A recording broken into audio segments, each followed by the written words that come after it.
घर जपलेलं झाड, फांदी फांदी जीवा पाड, भावबंध माया रीत, त्यात मनाची कवाड.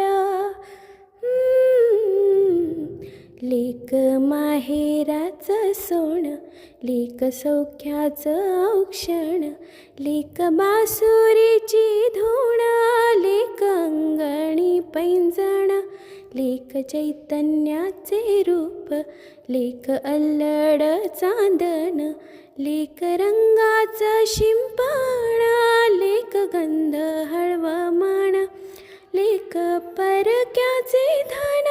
बाबा तुटतो आतून, आला गोठलेला क्षण, शुभमंगल.